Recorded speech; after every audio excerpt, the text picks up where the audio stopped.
Salve, salve, galera! Estamos começando mais um Lund Podcast e hoje estamos aqui com o Daniel Sampaio, um amigo meu aqui, estudante de economia. E é isso aí, se apresente aí, meu amigo. Bom, eu sou o Daniel, sou estudante de economia e é isso aí. Eu já tinha te apresentado, né? Então, vamos falar um pouco aí sobre a renda básica universal. É um tema assim que tem sido bastante discutido, né? Tá adentrando aí vários temas aí nos jornais, aí, como a CNN, entre outros aí. Sobre a renda básica universal, né? Não é uma realidade hoje aqui no Brasil, mas você acredita que poderia ser inserido aqui no Brasil e seria algo bom, positivo? Teria os contras também, se tivesse? Quais seriam e por quê?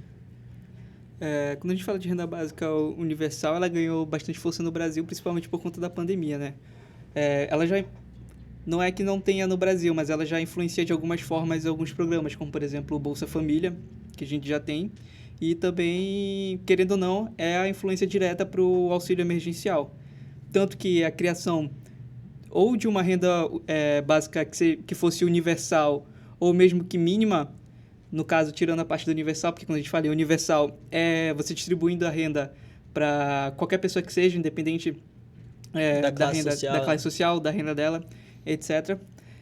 Quando a gente olha para o Brasil, com certeza, se fosse implementado, seria para uma parcela da população, não seria para todo mundo. Mas ela já influencia programas como Bolsa Família, né?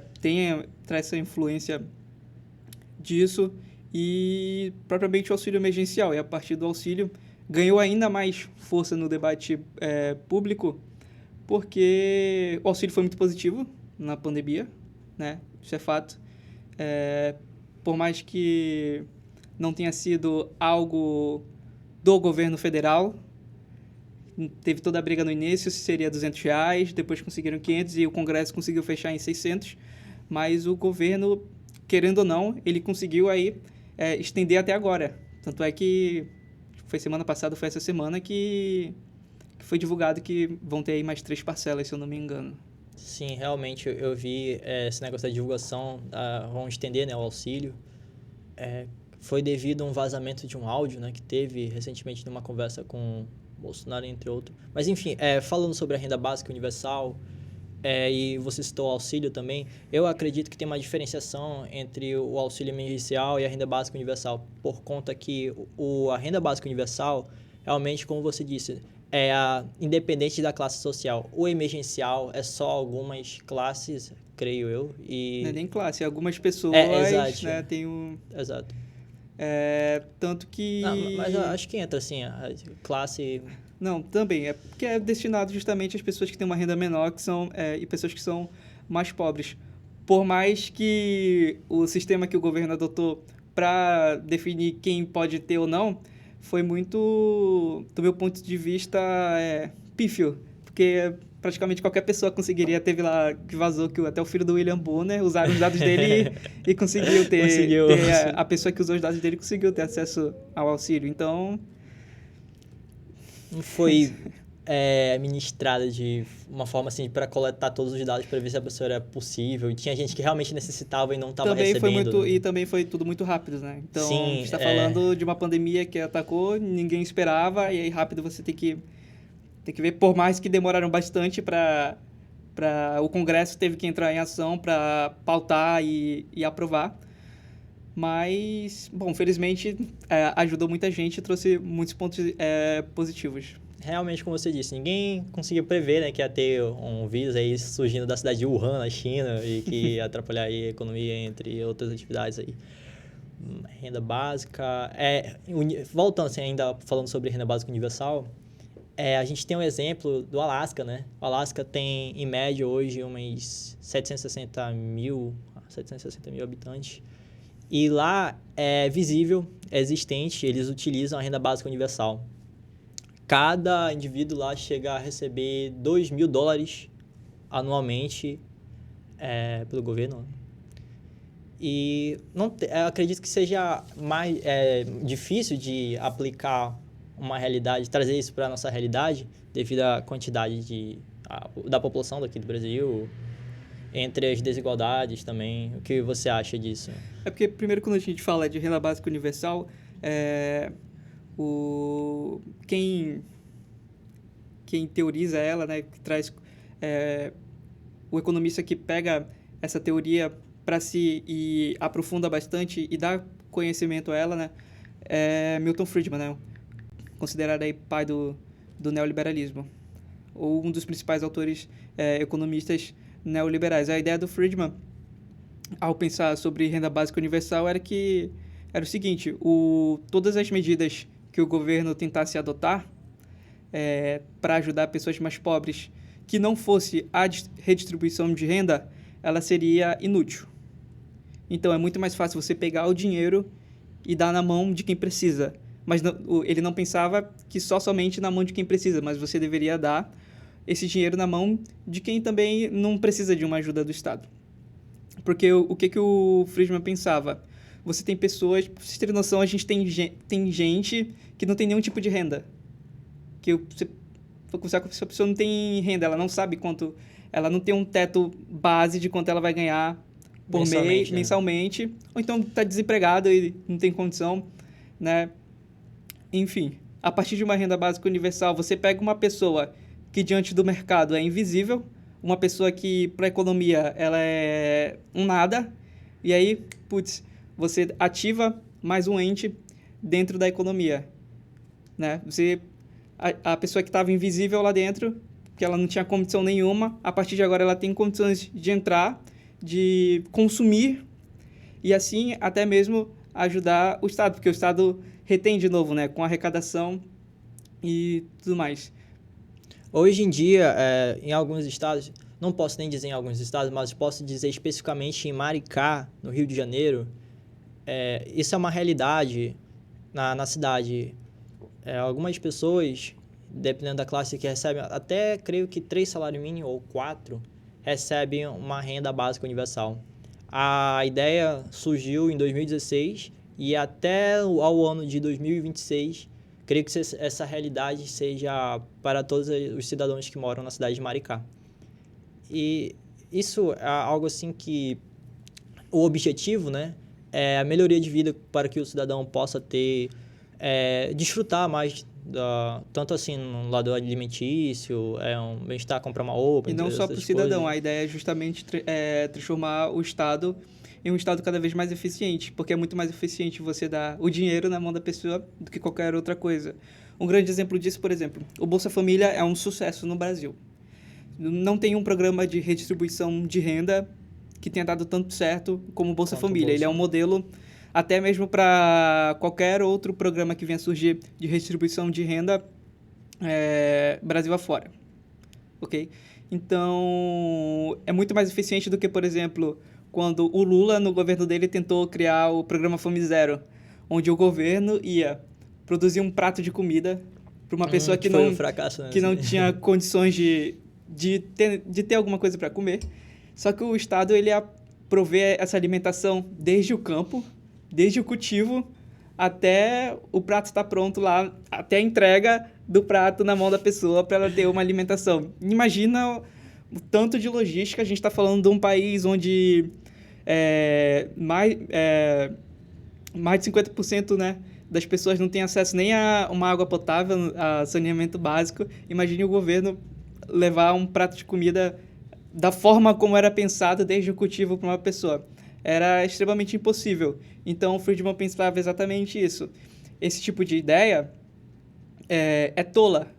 Esse tipo de ideia não vai dar certo. Então, e a gente precisa ter um Estado que seja eficiente. Então, é muito mais eficiente você pegar o dinheiro e redistribuir. Realmente, isso que você disse está correto, por conta que não tinha como levar, né, fazer essa forma de delivery até a pessoa que realmente está necessitando, o custo que ia ter alto também. Hoje daria para fazer umas parcerias aí com umas empresas, como o iFood. Hoje, com certeza. E adentrando agora o tema de reforma tributária, quais são os propósitos assim, principais da reforma tributária? Você crê que é um assunto bastante pautado, né? Tanto que durante a pandemia. E Teve... Foi até uma das promessas do Bolsonaro era a reforma tributária. As promessas do Bolsonaro era chegar no governo e fazer as reformas estruturais que o país precisava. A gente passou a reforma da Previdência, não da forma como deveria ser, mas passamos a reforma da Previdência e aí ficou faltando a reforma administrativa e a que você citou agora, a reforma tributária. O governo está dividindo, ele dividiu, na verdade, a proposta deles de reforma tributária. Eles enviaram a primeira parte, que assim não é o ideal, não é o que o Brasil precisa, quer dizer, não é o que a gente precisa, não é o que a gente está necessitando. A gente precisa de mais, a gente precisa de uma reforma que seja mais dura e que, de fato, simplifique o nosso sistema tributário. Porque dentro da economia a gente chama o sistema tributário brasileiro de manicômio tributário. Porque realmente é uma loucura, nós temos muitos impostos, é um sistema completamente complexo, então a gente precisa de um sistema que seja mais transparente e que deixe de ser regressivo, porque um ponto também do sistema tributário brasileiro é que ele é regressivo, que seja, proporcionalmente, quem tem menos acaba pagando muito tributo e quem tem mais acaba pagando proporcionalmente menos tributos, e a lógica tem que ser a contrária.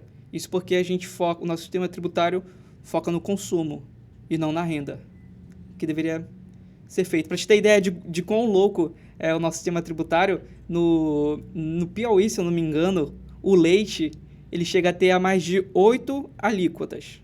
Boa. Então, existem 8 taxações diferentes, mais de 8 taxações diferentes para fazer em cima do leite. Porque depende... Na verdade, eu não sei dizer muito bem, mas é como se dependesse de em que ano a vaca nasceu, de que animal é o leite, onde que esse leite está sendo produzido, enfim. Só para você ter ideia, o quão louco é o sistema tributário brasileiro. O estudioso, o economista Saul Stream, através de estudos da Universidade London of School Political Science, demonstrou através de seus estudos que essa reforma tributária, uma mudança dentro dessa questão, não seria proporcional, assim, não seria bom assim, para países como o nosso, no Brasil, um país emergente, né? Creio que você deve ter um conhecimento se você é contra essa reforma ou não, algo assim do tipo. Você seria a favor, acredita que seria bom ou não? A reforma tributária ela precisa acontecer no país. A gente precisa de uma reforma tributária justamente até pelos pontos que eu citei, de maluquice que é o nosso sistema, né? Mas assim, realmente a gente necessita, mas dentre os 5 impostos que pagamos, você tem o ICMS, ISS, PIS, COFINS e o IPI. Dentre esses 5, qual você acredita que é o que mais atrapalha, assim? Pela forma que todos. Todos juntos, né? Basicamente, a gente diz que todos. Porque tanto a reforma, que é o projeto, né, de reforma que é visto até mesmo por vários economistas como uma proposta sólida, pronta, e que o nosso país precisa é a PEC 45, né, que a gente tem o deputado Baleia Rossi como relator. Essa PEC, ela pega justamente, ela extingue todos esses 5 impostos e transforma todos esses 5 em apenas um. Se tiver a aprovação da PEC 45 no setor privado, quais seriam os efeitos? Na verdade, não só no setor privado, mas pegando num todo, seria de forma extremamente positiva. Porque a gente tem que pensar que, por exemplo, tanto faz se... A gente tem que pensar que é muito melhor você, de fato, reduzir os impostos. Isso vai ser bom tanto para o setor privado quanto para todo mundo. Porque, por exemplo, se for o contrário, a gente tiver uma reforma que aumente impostos e o setor privado tiver que pagar mais impostos, o setor privado ele não paga essa quantia a mais de impostos que ele tem que pagar. Ele põe tudo isso no valor final do produto. Então, quem paga os impostos que até mesmo eles têm que pagar, somos todos nós que consumimos, né? Então, a gente precisa, acima de tudo, também de uma reforma que diminua. O brasileiro gasta muito em impostos. Quais seriam os desafios para que não tenha ainda acontecido uma reforma tributária? É porque a reforma tributária é uma reforma muito delicada por vários motivos. E também quando a gente fala em redução de impostos, a gente tem que parar para pensar em tamanho de Estado.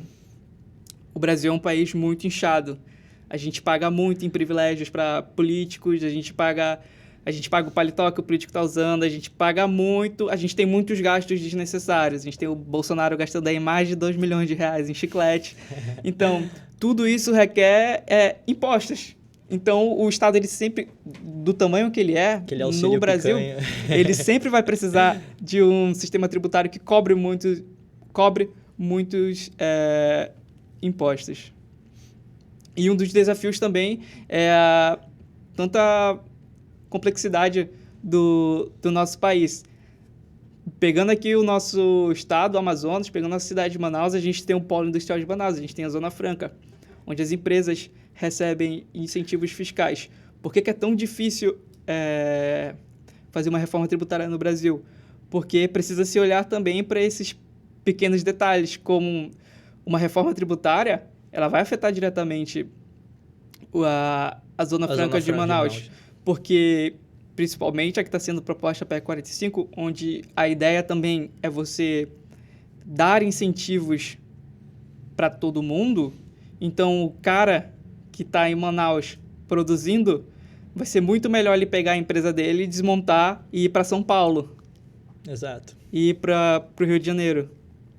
E não ficar aqui, porque ele está aqui porque ele recebe incentivo fiscal. A partir do momento que... Não receber mais, então a partir do momento que ele tem um incentivo em outro estado, até porque, por exemplo, a grande maioria, quase tudo que é produzido aqui no nosso polo industrial, não fica aqui.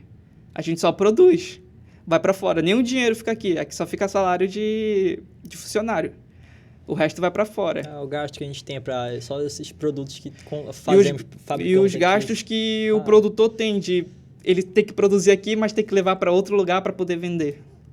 Se tivesse um sistema ferroviário ou trem, seria ótimo, assim. Cara, reforma administrativa, algo assim também que tem sido bastante discutido aí. Teve o caso, né, do Bolsonaro querer fazer uma mudança do servidor público em relação à estabilidade financeira, né?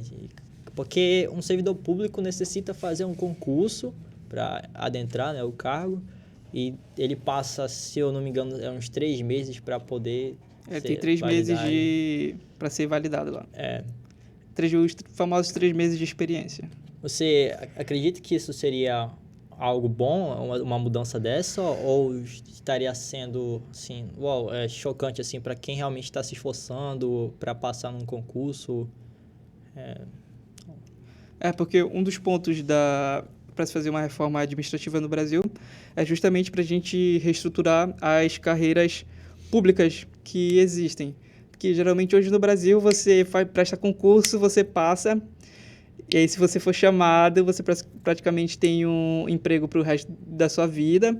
Você vai subir na carreira, não importa qual o nível do seu desempenho, porque por mais que digam que não, o desempenho está sendo validado, na prática não é isso que acontece, porque praticamente todo mundo, quando tem esses 3 meses de experiência, todo mundo passa dos 3 meses de experiência no setor público, ninguém nunca faz nada de errado. E, principalmente, a gente precisa ter uma gestão melhor de pessoas. O Brasil é um país que carece muito, principalmente de saúde, educação. A gente tem um SUS, que é um grande sistema de saúde. É exemplo também... É outra coisa que a gente tem, é exemplo para o mundo todo, mas falta gestão e outras coisas. E principalmente gestão de pessoas, do funcionário público que está inserido dentro dele. A mesma coisa na educação, mas a educação em comparação, praticamente não tem comparação, porque a educação no Brasil não é exemplo para nada, né? Porém, a gente precisa também ter essa gestão melhor. Quantas vezes você chega para se consultar e você é mal atendido?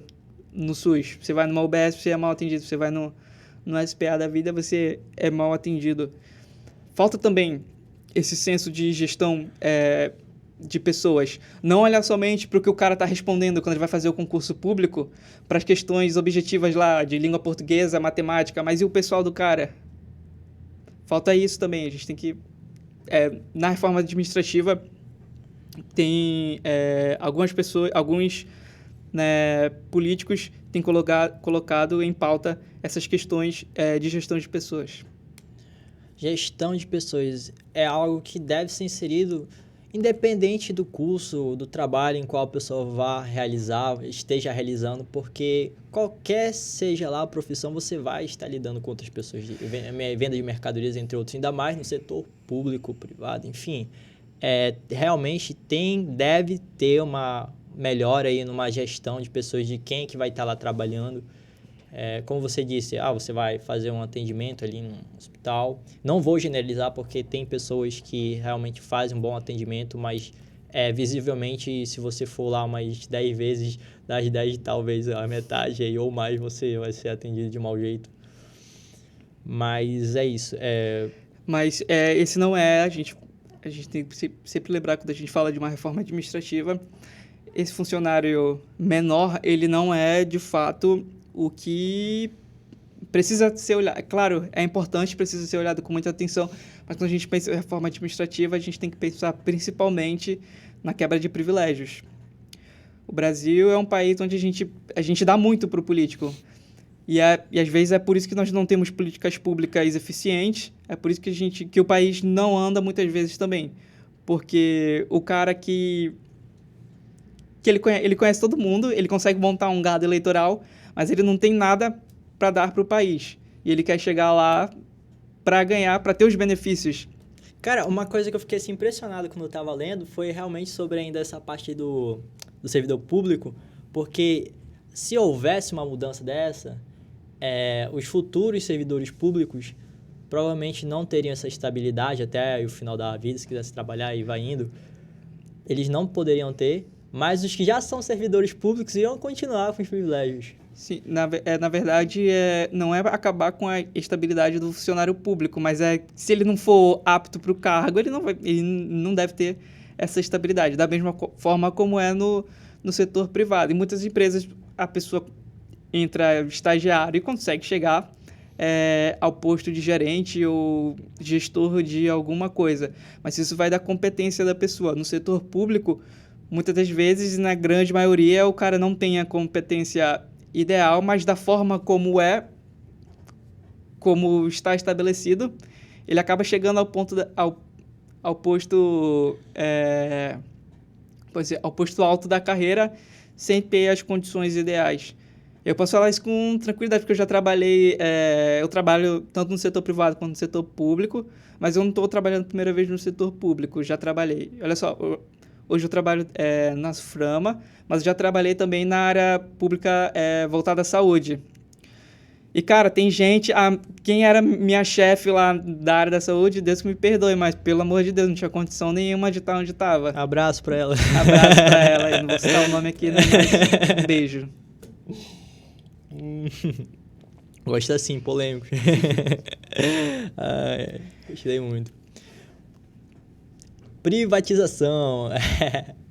Cara, tem aí um tema aí da Correios, né? Correios é um tema aí que tem sido bastante discutido sobre a privatização aí da empresa. Tá forte agora. Tá tendo lucro, né? Altíssimo. Ainda mais agora em 2020 teve um lucro altíssimo. Agora os Correios voltaram a ter lucro, né? Dos governos, principalmente no governo Dilma, os Correios eles deram praticamente só prejuízo. Quando o Temer assume a presidência da República depois do impeachment da Dilma, e aí os Correios passam a ter um pouco mais de... Seguidamente, anualmente, dá para realmente ver esse gráfico aí, os lucros obtidos aí pela empresa. E você acredita que seria bom Mas vale lembrar que, por mais que ele esteja dando lucro agora, com tudo que foi perdido entre 2013 e 2016, a gente levaria 15 anos para conseguir pegar as contas do Correio e colocar em dia. O cálculo é mais ou menos esse. Então é aquele lucro, né, que a gente coloca assim, porque ainda tem que pagar as dívidas passadas em esses 15 anos que já há um bom tempo aí. E sobre a privatização? Na verdade, a gente não precisa nem de... É óbvio, o Correio, para mim, ele precisa ser privatizado. Mas, acima de tudo, a gente precisa acabar com o monopólio de serviço postal no Brasil. Porque a Constituição... Por isso que é difícil privatizar os Correios, porque a gente vai ter que mexer na Constituição. Porque a Constituição dá esse direito aos Correios deles terem um monopólio de serviço postal no país. Então, por isso que o debate é muito complicado. Porque qualquer debate que você faça em que você tem que mexer algo na Constituição, aí já fica muito complicado de se fazer. Fora as outras desculpas que o pessoal usa, né? De que os Correios são... Principalmente político gosta de dizer que não só os Correios, mas que empresa estatal é empresa estratégica. Mas é empresa estratégica para o bolso dele, né? Porque todo mundo sabe que as estatais... o político, ele quer a estatal porque, caso ele seja um dia o chefe do executivo, ela será a moeda de troca dele. E enquanto ele estiver dentro do Congresso, ele sabe que dentro de uma estatal é onde é o lugar onde passa muito dinheiro e ele vai conseguir tirar uma parte sem que ninguém perceba. Então, são esses pontos que dificultam muito a privatização, não só a privatização dos Correios, mas também a quebra do monopólio de serviço postal, que é a mais importante. Mais do que privatizar o Correio, a gente precisa pensar principalmente em quebrar o monopólio de serviço postal no país. Certamente, eu concordo com o que você disse. Isso aí que você disse está realmente certo. E na Constituição Federal de 1985, artigo 10, realmente fala sobre a privatização, né? Não pode ocorrer, né? Os Correios, ou a área...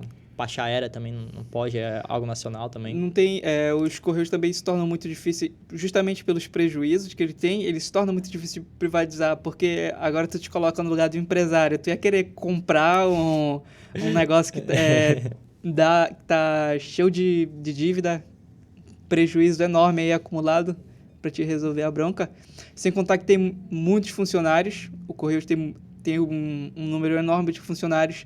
Então, o número de funcionários também é um ponto que dificulta na sua privatização.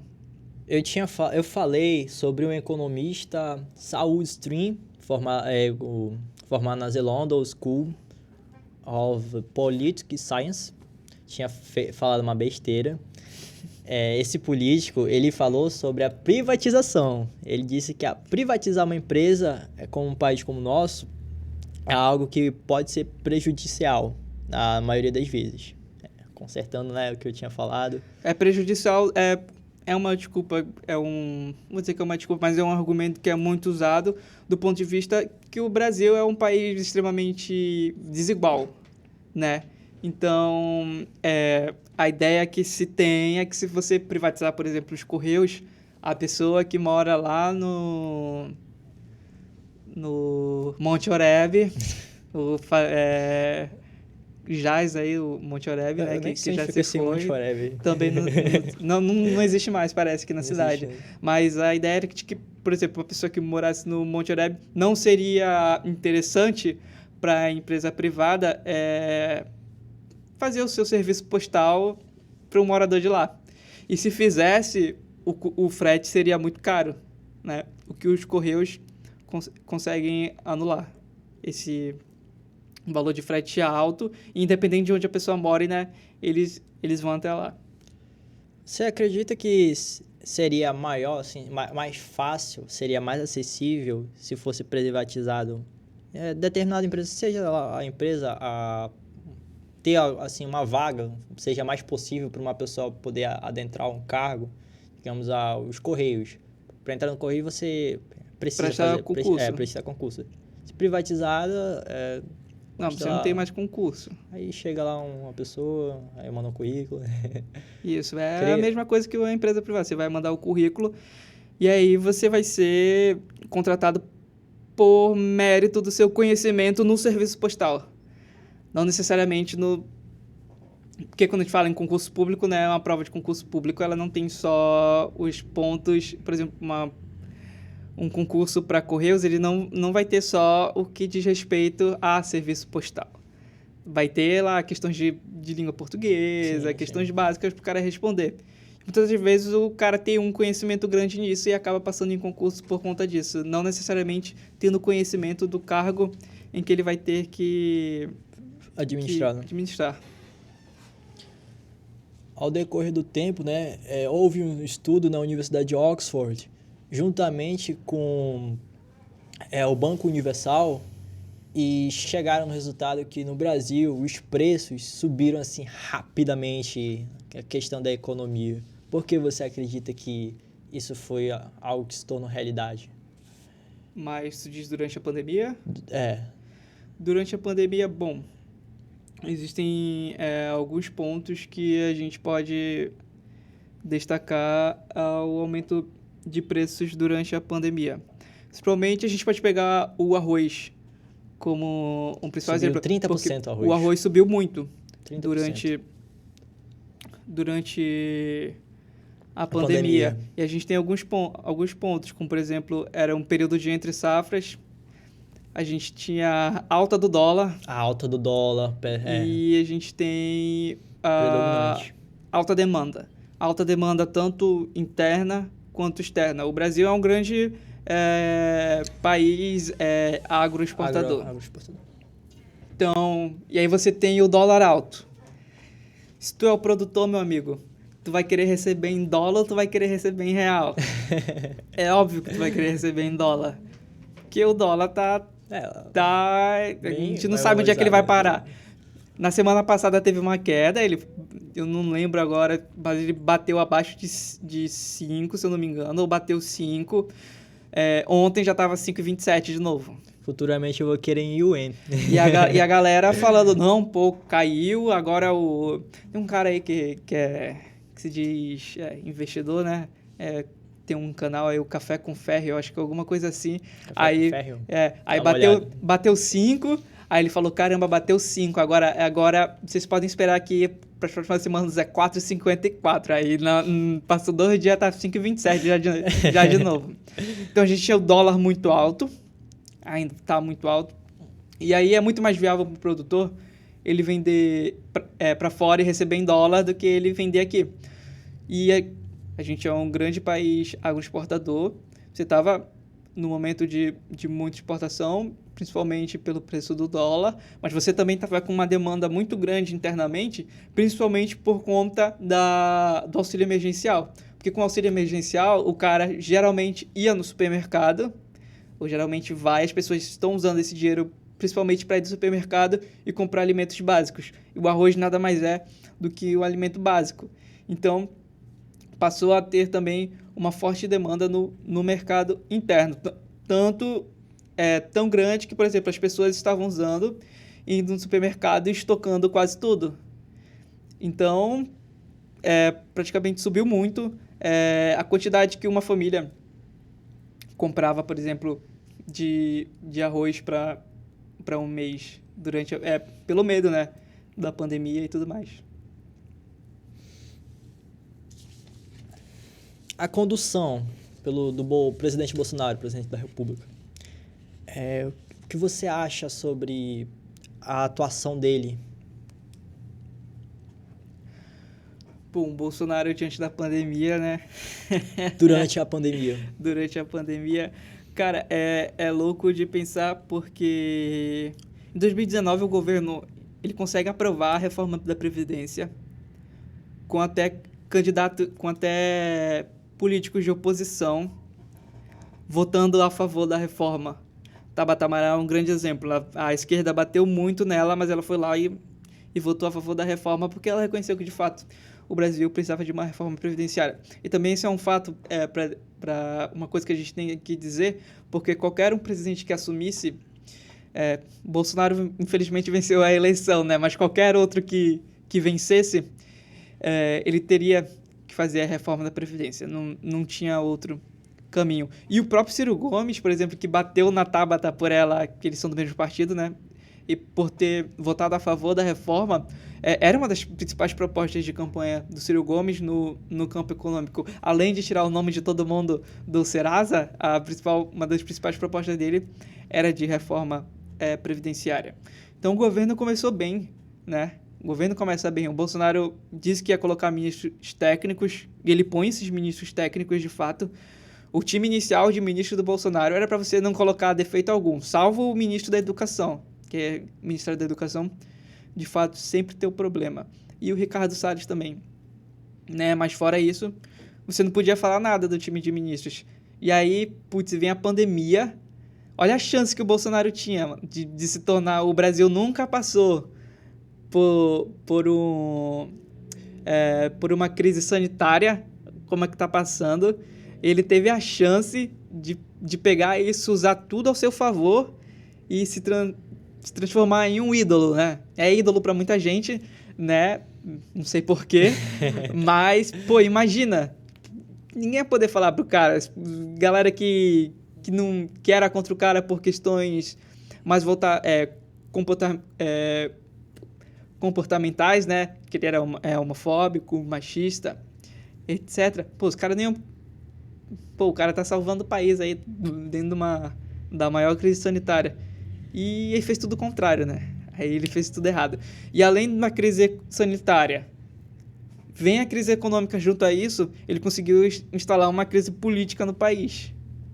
Qual o tanto de problema que, além do enfrentamento à pandemia, o tanto de problema que o governo enfrentava?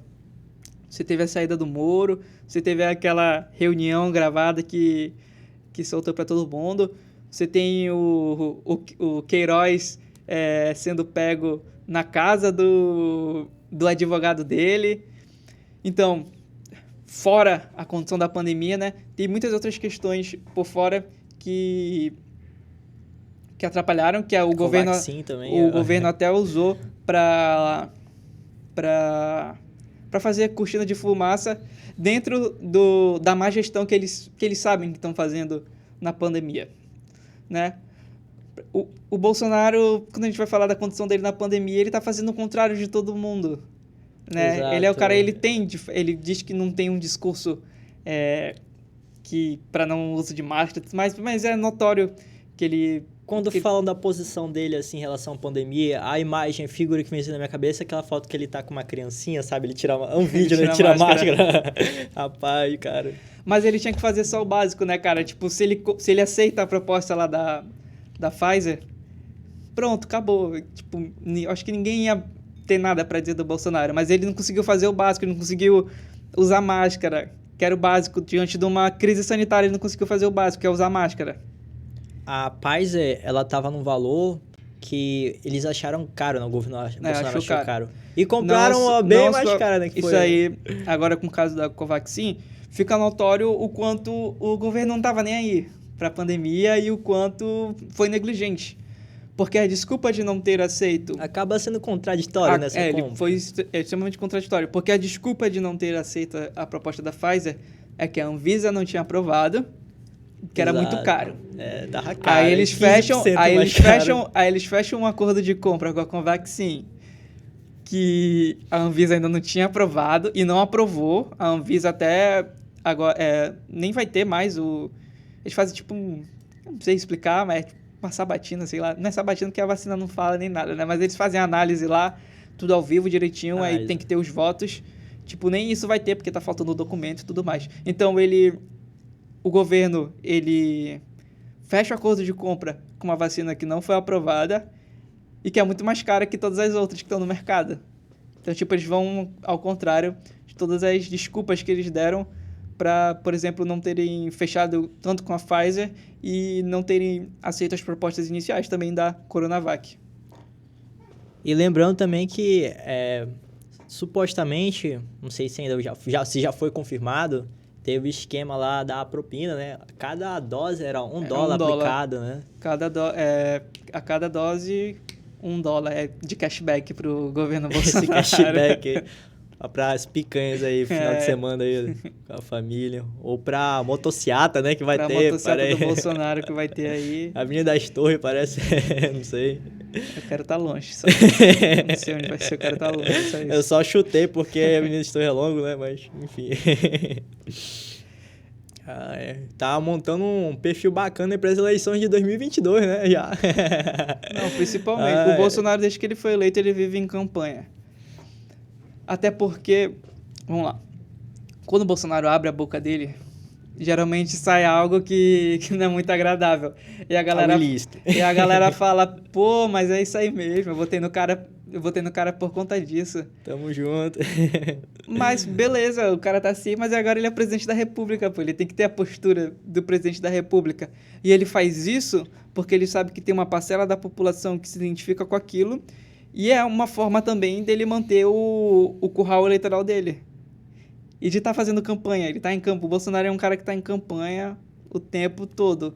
E tá financiando a campanha dele desde agora com dinheiro público, fazendo motociata, porque isso daí já é campanha.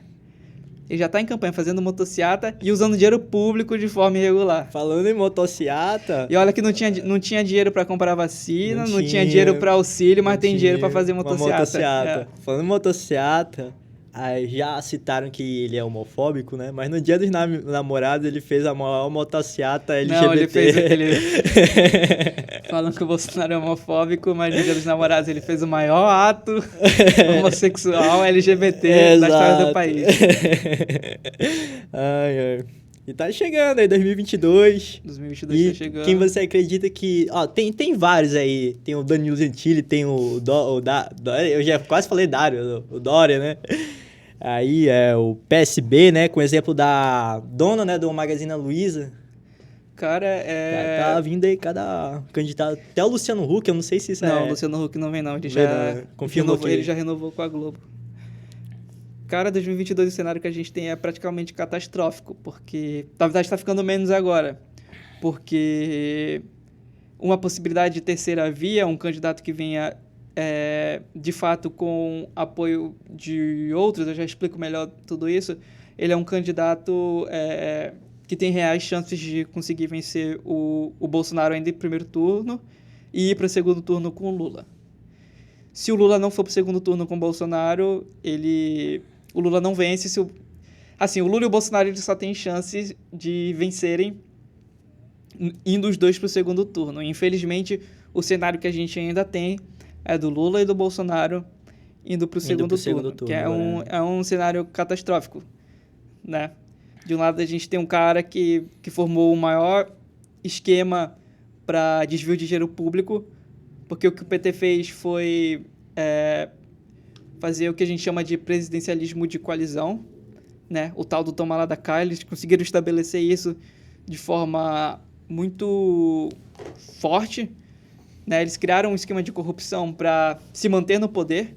Vale lembrar, o PT não roubava... O Lula não roubava. Quem roubava era quem eles colocavam nas estatais, e eles colocavam lá em pontos estratégicos justamente para ter o retorno político, que no caso é o voto. O voto não o voto de ser eleito, mas no voto, no projeto de poder que o Lula e o PT tinham, né? Então, eles compravam voto, era basicamente isso, né? Botando os caras lá pra roubar a doidada. O mensalão foi isso. Enfim. E do outro lado a gente tem o Bolsonaro, que a galera chama ele de fascista, nazista, tudo mais, mas pra mim o Bolsonaro é muito burro pra ser tudo isso. mas pra ser fascista, né? Ele é muito burro pra ser fascista. Seria o quê? É só deixa pra lá. Botar um X, só uma equação, uma então, incógnita aí. O cenário que a gente tem pra 2022, tendo Bolsonaro e o Lula chegando no segundo turno, é um cenário extremamente catastrófico. É péssimo. É péssimo em todos os sentidos. A gente vai regredir muito, né? Até porque, e não só do ponto de vista, porque o Bolsonaro, né, ele tem muito essa questão, o bolsonarismo em geral, tem muito essa questão ideológica, né, muito forte. Eles são conservadores, eles defendem a família e tudo mais, mas do ponto de vista de política, né, do que se é proposto, não é muito diferente, por exemplo, do que os governos petistas se colocavam a fazer. Por exemplo, esse esquema de tomar lá da cá que o Bolsonaro dizia que ia fazer diferente, ele não faz. Aí a gente tem a mesma coisa. O governo à mercê do chamado Centrão, né? E aí, por exemplo, dizia que a gente ia ter uma economia liberal e tudo mais. Quando a pandemia aperta, o primeiro plano econômico para salvar a economia do país é um PAC desenvolvimentista, a mesma coisa que a Dilma fez para as Olimpíadas e tudo mais, que é com gasto público, você fazer muita obra e tudo mais. E deu errado, a gente pagou a conta na frente. Os economistas austríacos explicam bastante sobre isso, do ponto de vista mais ideológico, porque, bom, quem entende de economia sabe que economista austríaco não é economista, mas enfim. Mas é exatamente isso. Então a gente parte para um caminho catastrófico. A gente precisa, de algum modo, ter uma alternativa. A gente tem o Ciro Gomes mais à esquerda. Você vê como alternativa ele? O Ciro? Infelizmente. Eu falo, por exemplo, infelizmente. Menos pior.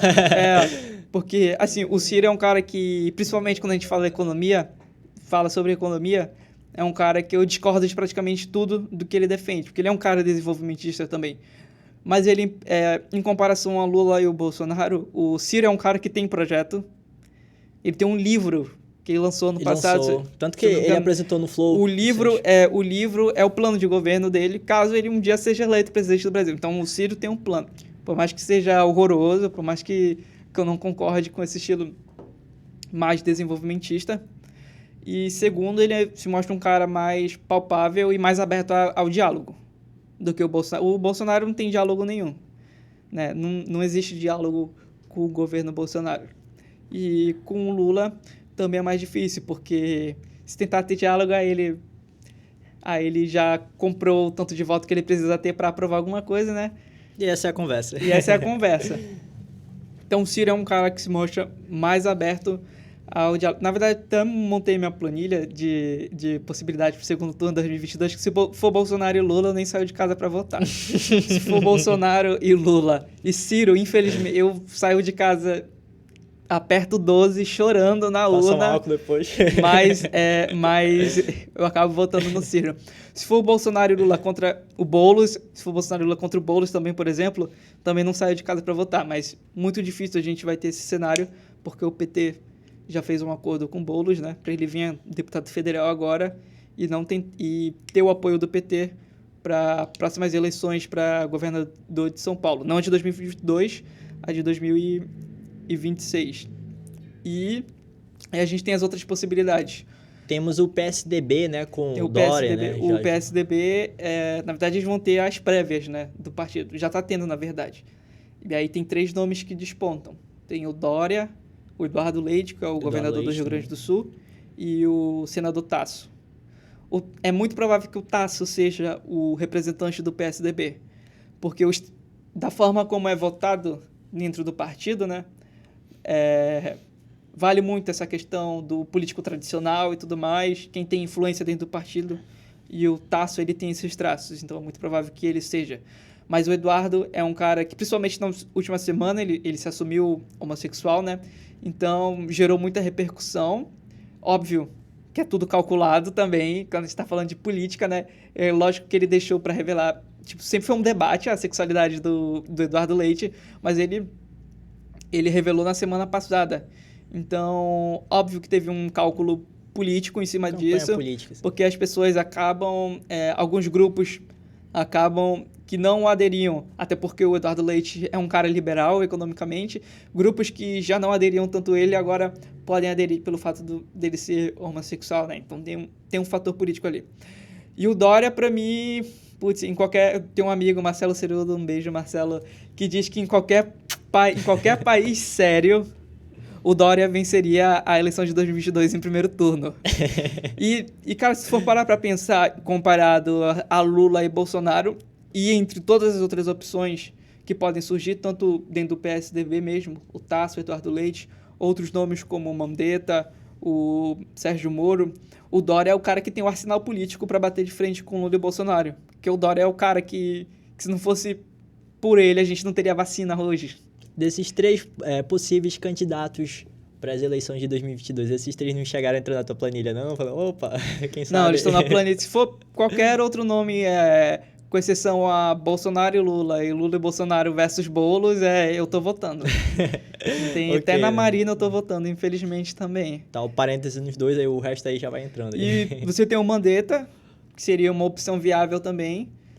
Tanto ele comprou a briga com o governo federal, né? Ele sai, ele era o ministro da Saúde, a gente começa a ter a pandemia, ele começa a fazer um trabalho e é uma coisa interessante, até do ponto de vista da formação dos ministérios do Bolsonaro, porque ele disse que teria ministérios técnicos, de fato, a grande maioria teve, mas ele teve um problema no Ministério da Saúde porque não tinha quem botar. O Dr. Ray tentou ser, infelizmente não foi. Eu queria muito o Dr. Ray como ministro da Saúde. Dr. Ray, queremos você aqui. E, e o Mandetta ele assume como ministro da Saúde por indicação política. O Mandetta, claro, ele era médico, mas ele era político também, ele era deputado federal. Então ele sabia do jogo, ele sabe do jogo político. Então, entre todos os ministros que o Bolsonaro colocou, com exceção do da educação, que sempre teve problema com ele, o Mandetta ele era sempre o questionado, porque ele foi colocado por indicação puramente política. Ele era deputado. Tirando também a ministra Tereza da Agricultura, o Mandetta e o Onyx Lorenzoni, mas aí é outra questão, o Mandetta era o político que era ministro, né? Não era um ministro, ele era mais político. E quando você tem a pandemia e você põe em xeque todos esses questionamentos antes colocados, ele responde bem. Sabe se posicionar. E a população adere, a população principalmente adere. Cara, a gente tinha coletiva do Ministério da Saúde todo dia, dava umas 4 horas da tarde, era o Mandetta falando na televisão. E tinha gente, eu conseguia perceber, tinha gente que se sentia segura com isso. Porque você tem um governo todos os dias passando para a população o que de fato está acontecendo. E aí você começa a ter toda a briga relacionada a isolamento social e cloroquina, que o Bolsonaro começa a travar, mas principalmente no que diz respeito a isolamento, porque o Bolsonaro em momento nenhum queria, né, o isolamento social em um nível que fosse, e o Mandetta dizia que precisava ter, porque ele precisava ter o menor número possível de infectados até um tempo, para ele poder conseguir traçar toda uma estratégia para a gente conseguir vencer a pandemia. E aí, nesse embate, o Mandetta sai do governo e ele sai com um apreço político muito grande, que era totalmente impossível de se imaginar quando ele entrou no governo. E por isso ele desponta também como uma possibilidade para ser um candidato forte. Ele agora está com 6%, se eu não me engano, nas pesquisas, mas ele é um cara que assim como o Dória tem um arsenal político por conta da vacina, ele, por essa briga, tem também algo que ele pode trabalhar para conseguir despontar como, de fato, um candidato viável nas próximas eleições. Realmente o Dória, em relação à vacina, ele ganhou assim, um público alto. Se já tinha, agora já está com força devido à vacina. Fugindo um pouco do assunto, tu falou sobre o Bolsonaro. Realmente, a posição do presidente da República em comparação aos outros está sendo inversa, contraditória. E eu achei que eu estava até ficando doido uma vez, porque eu assistia às posições dele e falava que era contra. E depois de um tempo, ao longo do tempo, eu vi um vídeo, né, que apareceu na televisão, aí, numa emissora, e ele falava que era a favor da... Como é que é? Poxa vida... Enfim, do isolamento social, que nunca tinha falado nada aí depois de um tempo a gente tem o discurso não só dele, mas do governo federal como todo, o presidente nunca foi contra o isolamento social, o presidente nunca apoiou qualquer tipo de aglomeração. Sim. Que fosse, vale lembrar... Eu pensei que estava sonhando quando estava... Vale lembrar dos atos de apoio ao presidente que foram feitos durante a maior crise sanitária que a gente teve. E em praticamente todos que eram realizados em Brasília, ele estava. E sempre lá sem máscara, abraçando todo mundo e tudo mais. Preocupante demais pra gente aqui. Porque por mais que a galera goste de falar, pô, é o jeito dele e tudo mais, mano, ele é o presidente da República. Não importa se é o jeito dele, ele é o presidente da República. Se você tá com um cargo, você tem que agir profissionalmente de acordo com as funções de tal cargo. Ele, infelizmente, é o nosso representante. Quando as pessoas olham pro Brasil, além de samba, futebol, hoje é Bolsonaro. né? Porque ele é o nosso presidente. Sim, adentro esse tema. Um tempo, quando eu tava fora, né? Aí perguntava, você é de onde? Sou do Brasil. Que falavam pra mim, samba, futebol, carnaval, Neymar. Agora é Bolsonaro também já junto. Agora Esse já cinco vem agora. Bolsonaro junto. Aí já era com aquela, coitadinha que mora lá no Brasil, poxa. Quer fugir, igual né? O Papa, né? O brasileiro foi pedir a benção do Papa lá pro Brasil, aí o Papa disse que nem reza dava jeito. Nem reza, poxa, Papa. Ai. Mas só seguindo rapidinho, a gente tem o Mandetta e tem o Amoedo, que infelizmente não vem mais candidato, né? O Novo conseguiu pressionar. O Novo é um partido que veio para ser novo no cenário político brasileiro, mas de novo ele não tem nada. E tem uma ala do Novo que, querendo ou não, eles negam até a morte, mas é muito bolsonarista e não queriam o Amoedo como um candidato. Porque o Amoedo também, durante a pandemia, ele focou em principalmente comprar briga com o presidente da República. E isso fez com que o arsenal político dele crescesse. E o cara que seria o sonho de todo mundo e ninguém sabe se ele vai ou não, e é o cara que fez mais estragos, todo mundo querendo ou não, no governo, é o Sérgio Moro. Porque ele sai do governo e ele sai atirando. Ele sai acusando o presidente de ter cometido crime e sai pedindo de qualquer modo de que uma reunião ministerial esteja publicada e esteja aberta para que todo mundo, para qualquer brasileiro e quem quiser possa ver.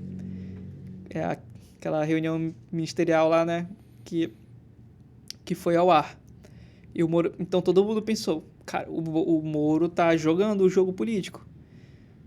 E ele fez estrago, porque você tem a reunião,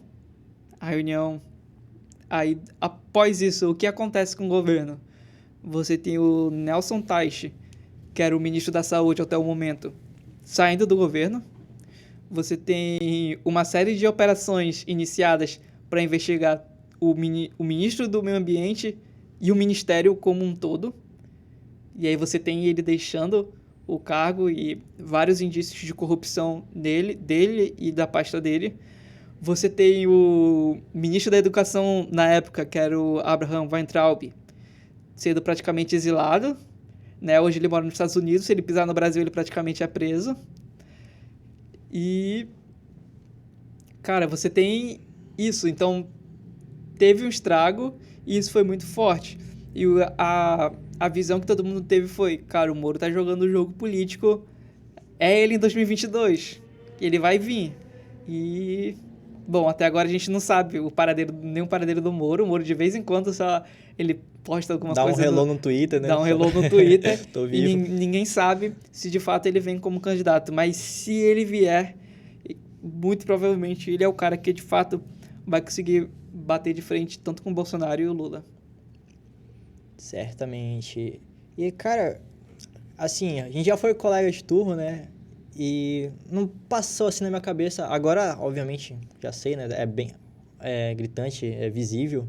Você escolheu a economia, mas por que, assim? Já sempre foi economia, assim? No ensino médio surgiu essa ideia? Como foi? Cara, não. Eu posso dizer que a minha ideia era estudar audiovisual. Eu queria ser diretor de cinema. Uou, legal.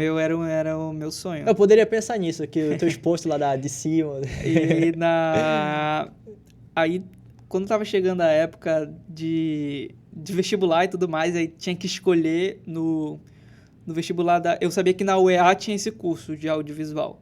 Mas aí quando chegou o meu ano de fazer, a UEA tirou o curso. Não tinha mais o curso. Aí, bom, fim de um sonho. Aí eu fui pesquisar, aí pensei, como eu tenho uma família em Minas Gerais, pensei em prestar o Enem e tentar a vaga na UFMG. Só que aí aconteceram umas situações e eu... Putz, não. E, cara, vou ter que ir pra faculdade particular. Mas nada contra nenhuma faculdade particular, pelo amor de Deus. Mas eu sempre tive... Vai ganhar hater da FAMETRA aí. Eu sempre tive comigo que quando eu fosse pra faculdade, tinha que ser pública e tinha que ser a UEA. Né? Isso era um ponto. Tinha que ser pública e tinha que ser a UEA. se não fosse o EA, tinha que ser uma faculdade de fora que fosse Por que muito o FAM boa. não? Não preciso nem dizer, né? Mas tinha que ser pública e tinha o EA. E aí, quando eu estava no terceiro do ano do ensino médio, eu comecei a me aproximar... Não no terceiro ano. Quando começaram os movimentos pedindo o impeachment da Dilma e tudo mais, eu comecei a me interessar um pouco por política. Mas ainda era algo pequeno. Aí teve a votação do impeachment, a galera ia lá, votava, e eu achava tudo aquilo muito engraçado. Basicamente muito engraçado, né? Inicialmente eu, putz, isso é demais, mano. Política, se política é isso, política é demais, é muito engraçado. Eu, cara, comecei a me interessar por política. Aí depois eu percebi que não era engraçado, que a gente tava na merda e, pelo amor de Deus, isso precisa mudar. E aí eu comecei, de fato, a pesquisar, a estudar mais sobre política e tudo mais.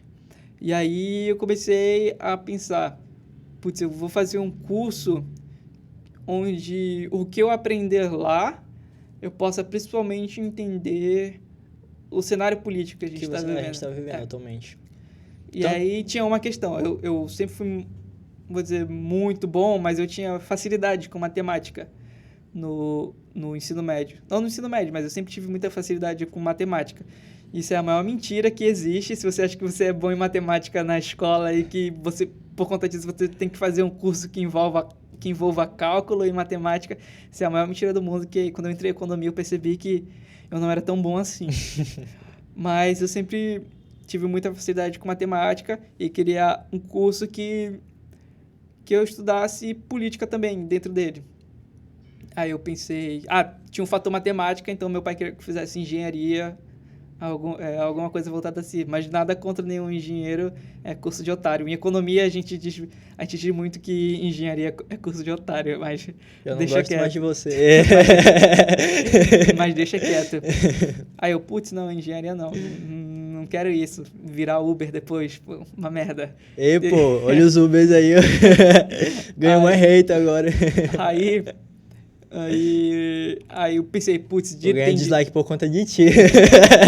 Aí eu, tô brincando. Putz, tem direito. Direito é algo que eu posso aplicar também e tal, mas nada contra, de novo, quem estuda direito. Eu olhei e pensei, não, cara... É subjetivo, cada um adentro escolhe o que você quer, você sente aí. Então, achei curso de otário economia, também. Aí eu vi, aí no terceiro ano do ensino médio, estudando política e tudo mais, eu comecei a estudar sobre teto de gastos. Porque era o tema da vez. O Temer, né, já era presidente da República, e ele começou a propor a PEC do teto de gastos, que graças a Deus passou. E aí eu comecei a estudar sobre PEC, teto de gastos. Isso antes de você decidir que queria fazer economia. Né? Aí eu comecei a estudar teto de gastos, comecei a perceber o que era e tudo mais. Beleza, dentro disso comecei a ver questão de previdenciária, porque aí a gente já tinha, quando estava no terceiro ano do ensino médio de 2018, a gente já tinha despontando os candidatos à eleição daquele ano, e um dos principais temas era justamente reforma previdenciária. Como eu já disse até mesmo no início, né? Quem vencesse teria de alguma forma fazer a reforma previdenciária. Eu comecei a estudar a reforma previdenciária. Por que o Brasil precisa de uma reforma previdenciária? E aí eu comecei a perceber uma coisa, que basicamente tudo é política, e política é economia. Aí eu falei, putz, aí eu fui ver o curso de economia e eu, putz, é isso aqui, mano. É isso. É isso aqui, deu liga. Vou estudar economia. E aí foi isso. Pô, muito bacana a história. Aí eu tinha o desejo, justamente por conta da política, estudar economia, ter um currículo bom para ser político, mas eu ainda não sei... Quem sabe futuramente, né? Quem sabe futuramente, mas o sistema político brasileiro é uma zorra, e eu não sei se eu entraria. Fazer uma mudança aí que nem o nosso... Não, esse que é o problema, que todo mundo entra dizendo que vai ser a mudança, mas quando vê o dinheiro passando assim, putz, mano... Aí tu acha que poderia acontecer também esse negócio aí, pô, será que eu mudo mesmo? Não, será que se eu for aí... Vai ter aquela alienação, né? Eu ver lá o cash. O político chegando pra mim, mano, volta aí na minha proposta, que tá ligado que vai... 5 BMW aí. Aí eu, putz, eu deve acabar dando uma balançada na perna. E Sei que é brincando, né? E eu também digo que eu só vou entrar pra política se eu estiver disposto a morrer pelo país, porque, acima de tudo, o Brasil precisa de um político que esteja disposto a morrer pelo país. Porque a gente só vai dar certo quando tiver um cara desse no poder que não tenha medo de fazer o que de fato tenha a ser feito por... E o cara que fizer isso, com certeza, é alguém que mais cedo ou mais tarde, rapidamente vai morrer. Se a gente for falar, em 2018, o grande candidato à presidência, que era o cara que ia vir pelo PSB, era o Eduardo Campos. Era Eduardo Campos, se eu não me engano. Campos. O cara tava despontando o cara tava voando nas prévias, né? E todo mundo dava, não, vai ser esse cara. Ele tinha muito vínculo também com a igreja evangélica, então ele ia ser o cara que ia receber o apoio da igreja evangélica. Então, tipo, ele tinha um apoio muito grande vindo pro lado dele, aí do nada o avião dele caiu. Mas fazer esse link realmente com religião, o cara ganha uns votos aí tanto. Olha aí, Ganha, só o exemplo aí que temos aí. É um exemplo claro que a gente tem É, aí. o maior exemplo que a gente tem atualmente, cara. Mas aí a gente tinha esse cara despontando, e aí do nada o avião dele cai. É isso que eu tô dizendo, a gente precisa de um cara que esteja disposto a morrer pelo país. Realmente acima, né, o povo, né, do que a gente. Tanto que realmente é isso, cara. Então, é isso, galera. Ficamos por aqui, finalizando mais um podcast, finalizando aqui com meu amigo Daniel. É isso aí, tamo E junto. obrigado aí por assistirem. Sempre que fala esse negócio, dê o joinha e tal. E se inscreva no canal. Não vou falar toda vez isso, mas é isso. Obrigado aí. Boa noite. Até a próxima.